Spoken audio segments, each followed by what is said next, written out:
আল্লাহ পাক রব্বুল আলামিন বললেন, যখনই নাকি আসমান জমিন চন্দ্র সূর্য গ্রহ নক্ষত্র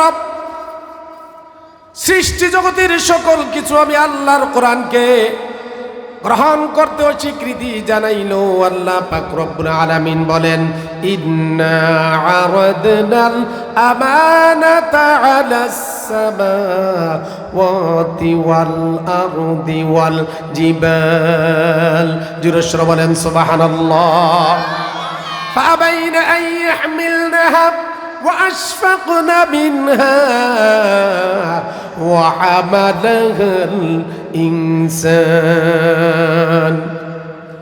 আল্লাহ পাক রব্বুল আলামিন বলেন, পৃথিবীর মানুষেরা তোমরা শোনো, আমি যখন ইন্না আরাদনাল আমানাতা আলাস সামাওয়াতি ওয়াল আরদ, কোরআন নামক এই আমানত, এই কোরআন এই আমানত আমি যখন আকাশের উপরে নাজিল করার জন্য বলেছিলাম, আমি যখন জমিনের উপরে নাজিল করার জন্য বলেছিলাম, তারা ডাক দিয়া বলল, আল্লাহ আপনি বড় যত মহান, আপনার ভাষাও তত মহান, আপনার ভাষা আমরা সহ্য করতে পারবো না, রক্ষা করতে পারবো না গো আল্লাহ, আমাদের ওপর কোরআন নাজিল করে আপনি আমাদেরকে ধ্বংস করে দিয়েন না।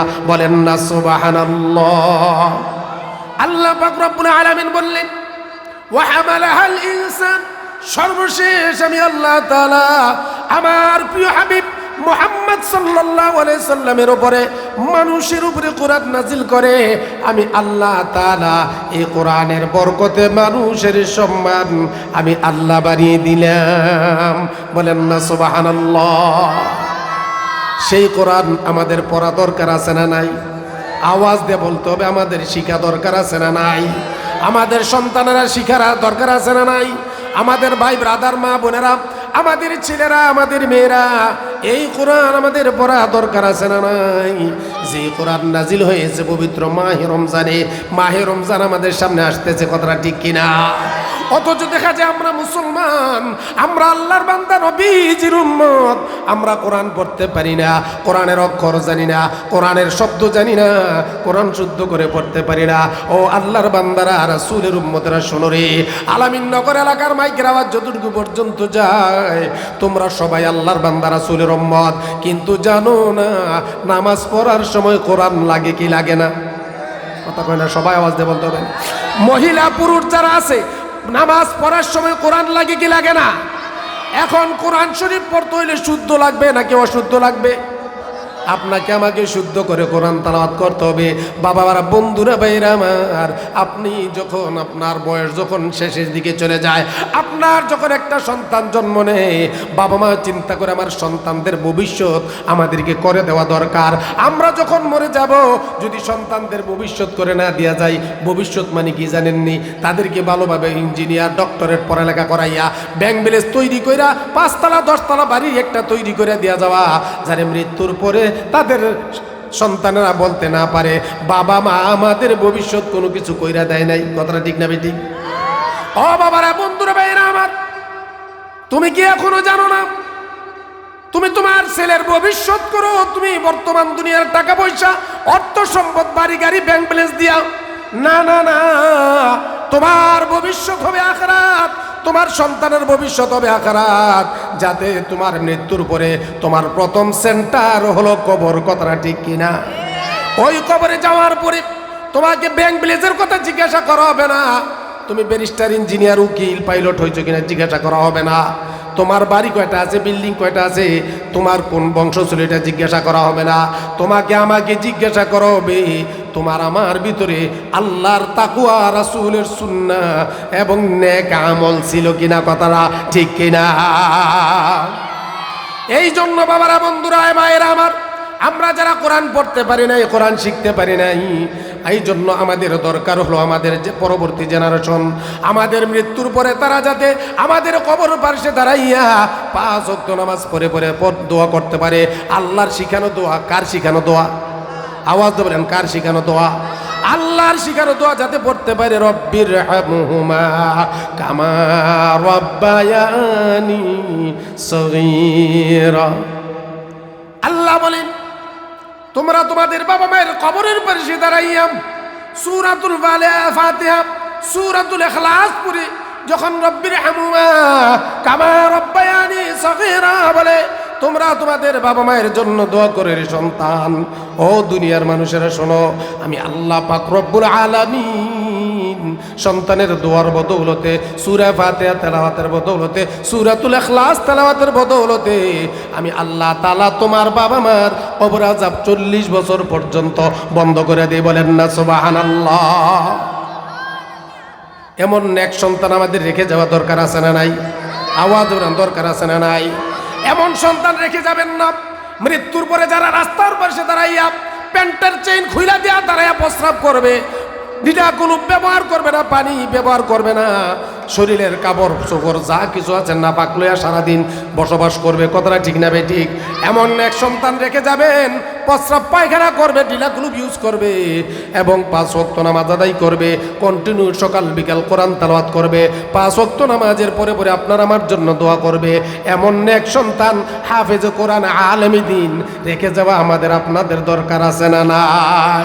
এই জন্য আল আমিন নগর নুরানিয়া ইন্টারন্যাশনাল মাদ্রাসা, এই যে আব্দুল মতিন সাহেবের হুজুরের বাড়িতে ওনার কলিজার টুকরার সন্তান, সারা বাংলাদেশে আলোড়ন সৃষ্টিকারী বক্তা হযরত মাওলানা আবু বকর সিদ্দিকা আস-সুদাইসি, উনি একজন ভালো হাফেজ আলেম এবং একজন যোগ্যতা সম্পন্ন ব্যক্তিত্ব। সারা বাংলাদেশে প্রোগ্রাম করে আমাদের সাথে বিভিন্ন জায়গায়, আলহামদুলিল্লাহ বলেন, যোগ্য বাবার যোগ্য সন্তান হিসেবে গড়ে উঠেছে। আপনি আপনার সন্তানকে যেভাবে গড়ে উঠাবেন আপনার সন্তান ওইভাবেই গড়ে উঠবে। কথাটা ঠিক না ঠিক? এই জন্য বাবারা, বন্ধুরা, ভাইয়েরা আমার, যেই কথাটা আমি আপনাদের সামনে তুলে ধরার চেষ্টা করেছিলাম, আল্লাহ পাক রব্বুল আলামিন আমার রাসূলের উপরে কোরআন নাজিল করে সারা পৃথিবীর মানুষদেরকে সম্মান দিয়েছেন। বলেন না সুবহানাল্লাহ। এই কোরআনকে যারা পড়বে ধরবে, সম্মান করবে, ইজ্জত করবে, আল্লাহ তাআলা বলে দিয়েছেন কোরআনের সাথে মিশার কারণে আমি আল্লাহ তাআলা কোরআনের সম্মানের সাথে ওই ব্যক্তিকেও আমি সম্মান বাড়িয়ে দেব। আমি অন্যদিকে যাব না, যেহেতু আমি আপনাদের সামনে যেই আয়াতটা তেলাওয়াত করেছি এই আয়াতটার উপরে কিছু আলোচনা করি আমি আপনাদের কাছ থেকে বিদায় নেব।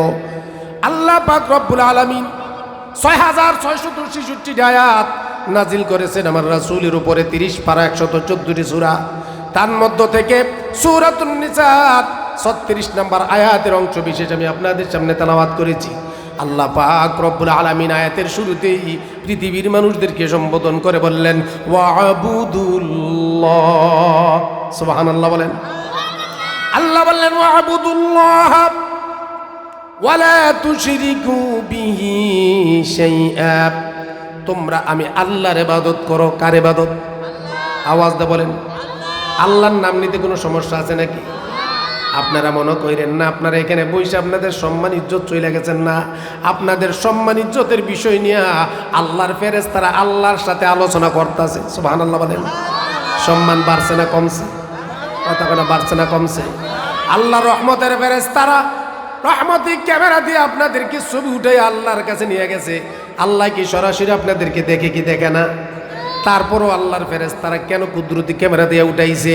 আল্লাহ তাআলা ওই ফেরেশতারা বলছিল আল্লাহ আপনি তাদেরকে তৈরি করেন না, দুনিয়াতে যাইয়া বিশৃঙ্খলা করব। আল্লাহ তাআলা ফেরেশতাদেরকে নিয়ে ছবি উঠাইয়া যখন ফেরেশতারা নিয়ে আল্লাহরে দেখায়, আল্লাহ ডাক দিয়া কয় তোমরা না করছিলা আমি আমার বান্দাদেরকে তৈরি করতে। কথাটা ঠিক কিনা? আল্লাহ তাআলা তাদেরকে উল্টা শরম দেয়। আল্লাহ বান্দার ছোটখাটো আমলগুলোকে ছোট আমলগুলোকে বিশাল আকার ধারণ করে আল্লাহ তাআলা বান্দাদেরকে নাজাত দেওয়ার জন্য আল্লাহ তাআলা উসিলা খুঁজবে। বলেন না সুবহানাল্লাহ সুবহানাল্লাহ ওয়ালহামদুলিল্লাহ লা ইলাহা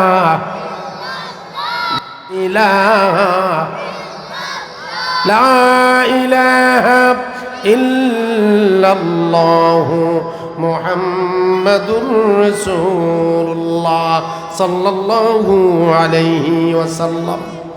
আল্লাহ পাক রব্বুল আলামিন বলেন ওয়াবুদুল্লাহ, পৃথিবীর মানুষেরা একমাত্র আমি আল্লাহর ইবাদত করবি, আমি আল্লাহর দাসত্ব করবি, আমি আল্লাহর হুকুম মানবি, আমি আল্লাহর গোলামি করবা, আল্লাহর জমিনে আল্লাহর দিন কায়েম করবা।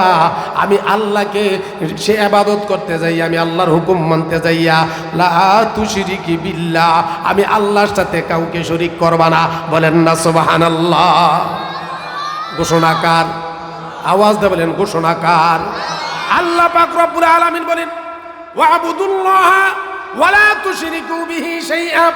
পৃথিবীর মানুষেরা তোমরা আমি আল্লাহর ইবাদত করবা, আমি আল্লাহর দাসত্ব করবা, আমি আল্লাহর গোলামি করবা। আমি আল্লাহর দাসত্ব গোলামি করতে যাইয়া, আমি আল্লাহর একাত্মবাদ তাওহীদের প্রকাশ করতে যাইয়া, পরিচয় দিতে চাইয়া পৃথিবীর কোনো কিছুর সাথে আমি আল্লাহকে শরীক করবা না। যদি আমি আল্লাহর সাথে কাউকে শরীক করো, তোমার জীবনের সব আমল শেষ হয়ে যাবে, তুমি মুসলমানের কাতারে থাকবা না, তুমি মুশরিক হইয়া বেঈমান হইয়া যাইবা।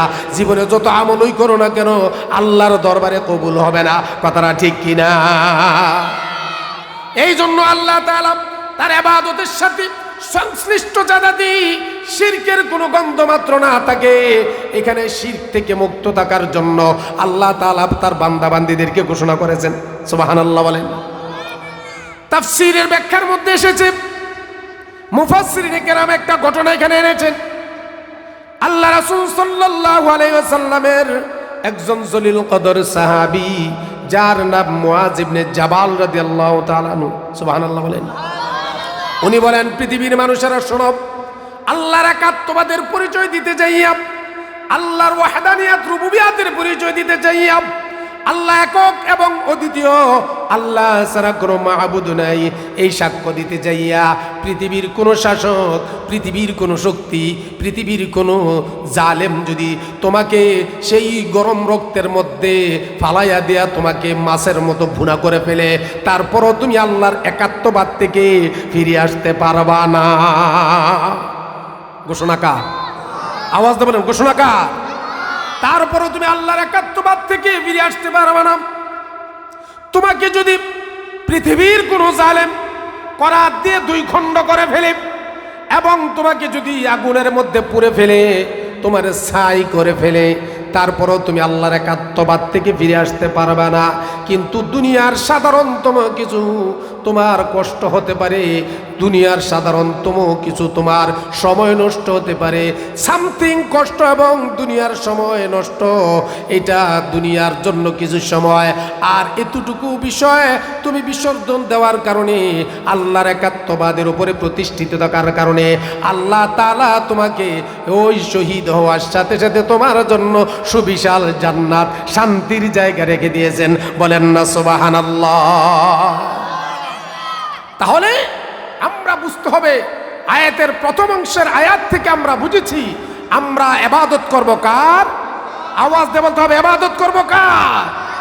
আমরা ইবাদত করব আল্লাহর। আল্লাহর ইবাদত করতে যাইয়া একাত্মবাদের কাছে, একাত্মবাদের সাথে আমরা কাউকে সংমিশ্রণ করব না। জীবন চলে যাবে, আমার মরণ হতে পারে, হবে, আমার একাত্মবাদের জন্য যদি আমার জীবন দিতে হয় দিব, কিন্তু ঈমান আমরা দিতে পারবো না। কথাটা ঠিক কিনা? এই জন্য আল্লাহ পাক রব্বুল আলামিন বলে দিলেন, আমি আল্লাহর ইবাদতের পরে, আমি আল্লাহর সাথে কাউকে শরীক না করার পরে তৃতীয় নম্বর সাবজেক্ট হলো ওয়াবিল ওয়ালিদাইনি ইহসানা। আয়াতের তৃতীয় নম্বর আল্লাহ বলে দিলেন, আমি আল্লাহ তাআলা তোমাদেরকে সৃষ্টি করেছি, আমি আল্লাহ তাআলা সৃষ্টি করে তোমাদেরকে পৃথিবীতে পাঠানোর জন্য আমি আল্লাহ তাআলা একটা সিস্টেম তৈরি করে দিয়েছি। সেই সিস্টেমটা হলো বাবা মার সংমিশ্রণের কারণে আমি তোমার বাবা মার সংমিশ্রণের মাধ্যমে তোমাদেরকে আমি এক এক করে পৃথিবীতে পাঠাইছি। সুবহানাল্লাহ বলেন। তোমরা যাদের কথায়, যাদের মাধ্যমে তোমরা পৃথিবীতে গিয়েছো, আমি আল্লাহর পরে, আমি আল্লাহর ইবাদতের পরে, আমি আল্লাহর সাথে কাউকে শরীক না করে, তারপরে তোমার সর্বপ্রথম যেই কাজটা হবে, ইবাদত করার পরে তুমি তোমার বাবা মায়ের সাথে সুন্দর আচরণ করতে হবে। বলেন না সুবহানাল্লাহ। শুধু তাই নয়, বাবা মায়ের সাথে কখনো বেয়াদবি করা যাবে না, বাবা মায়ের সাথে কখনো খারাপ আচরণ করা যাবে না, বাবা মায়ের সাথে কখনো কটু বাক্যে কথা বলা যাবে না। এটা পৃথিবীর কোনো মানুষের ভাষা নয়, এটা সরাসরি আমার আল্লাহ বলে দিয়েছেন। উফি ওয়ালা তানহারহুমা ওয়া কুল লাহুমা কওলান কারীমা। তোমার কোনো আচার আচরণের কারণে যেন তোমার বাবা মা উফ শব্দ ব্যবহার না করে। যদি তোমার আচরণের কারণে, ব্যবহারের কারণে উফ শব্দ ব্যবহার করে রে বাবা, তাহলে তোমার জীবনের সকল আমলগুলো বরবাদ হইয়া যাবে। কথাটা ঠিক কিনা? বাবা কত দামি, মা কত দামি তোমরা জানো না? মা 10 দিন 10 মাস 10 দিন তোমাকে আমাকে পেটে ধারণ করেছে।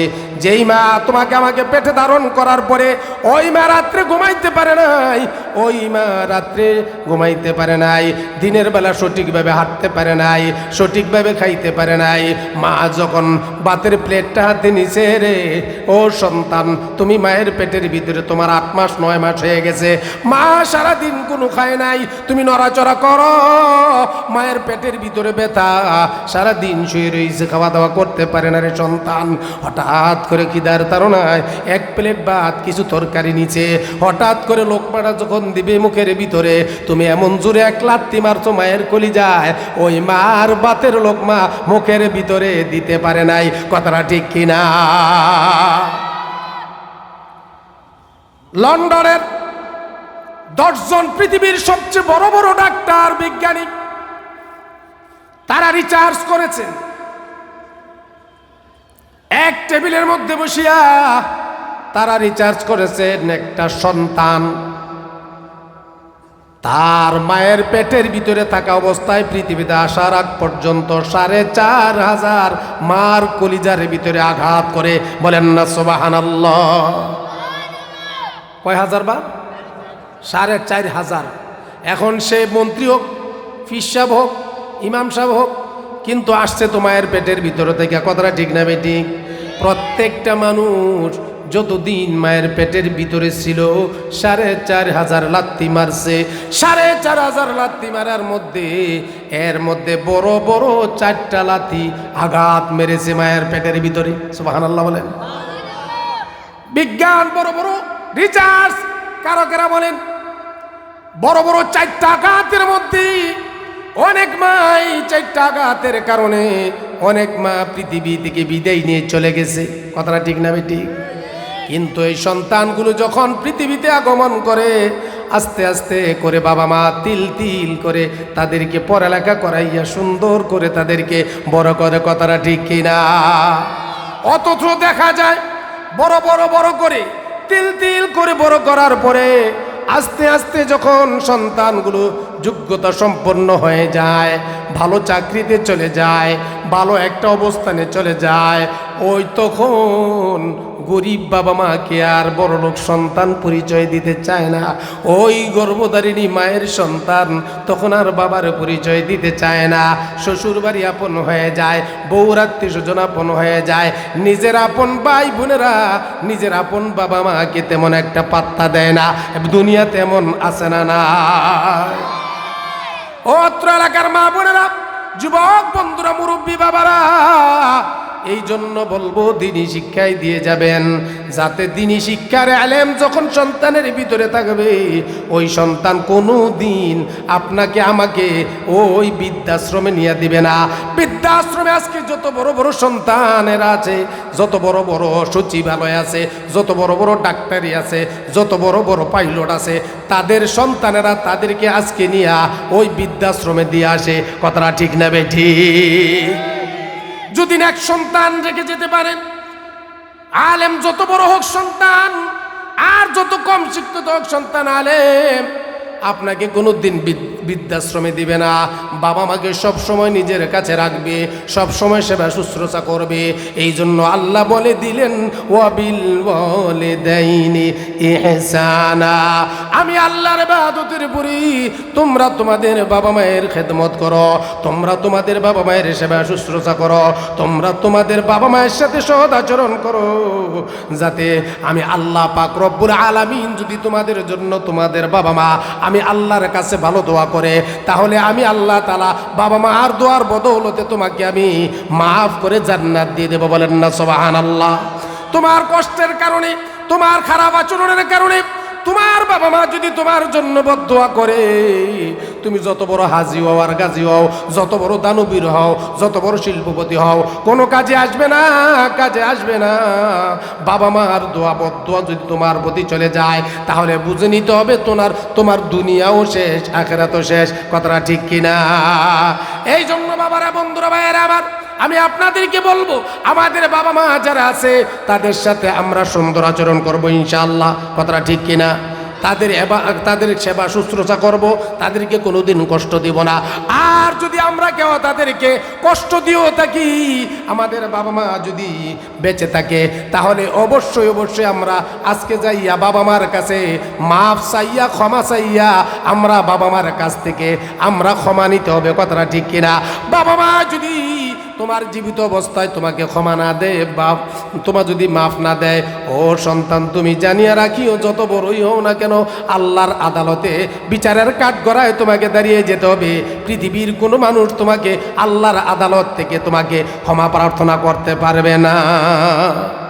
এই জন্য বাবারা, বন্ধুরা, ভাইয়েরা আমার পরবর্তীতে একজন শাইখুল হাদিস, মাদ্রাসার মহাপরিচালক, আল্লাহওয়ালা বুজুর্গ আছে, আপনাদেরকে নিয়ে আলোচনা করবে। আমি আলোচনা শেষ করে দিব এই মুহূর্তে, কিন্তু আপনাদের সামনে আমি আপনাদেরকে বলতে চাই, আমাদের বাবা মা থাকলে আমরা তাদেরকে খাওয়াইতাম, তাদেরকে লালন পালন করতাম, আমরা তাদেরকে 2 ঈদে নতুন নতুন জামা কাপড় দিতাম, অসুস্থ হইলে তাদেরকে আমরা চিকিৎসা করতাম। কথাটা ঠিক না বে ঠিক? বাবা মা কি অবস্থায়, কোন হালতে আছে আজকে কবরে আমরা জানি না।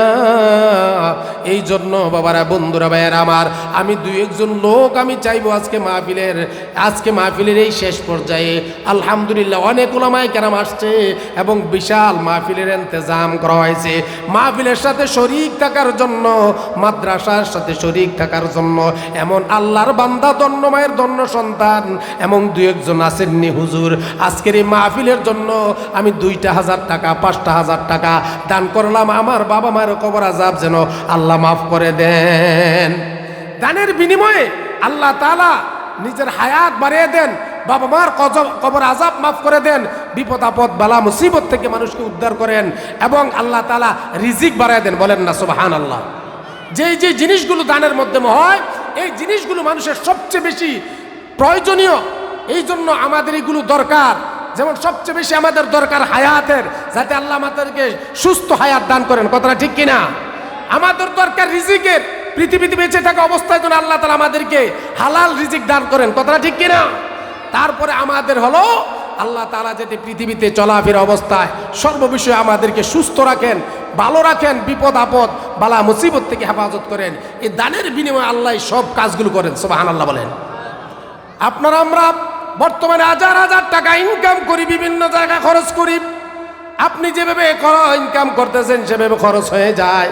এর মধ্য থেকে 2,000, 1,000, 5,000 টাকা যদি মসজিদের জন্য, মাদ্রাসা নবীর ঘরের জন্য, ওয়াজ মাহফিলের জন্য রেখে যেতে পারেন, এমনও হতে পারে রে আজকের এই মাহফিলে 1,000 টাকা দেওয়ার কারণে, 2,000 টাকা দেওয়ার কারণে কাল কঠিন হাসরের ময়দানে আল্লাহ তাআলা তোমাকে আমাকে নাজাতের ফয়সালা করে দিতে পারেন। এমন একটা বান্দা, আল্লাহর বান্দা আসেননি, হুজুর আমি 5,000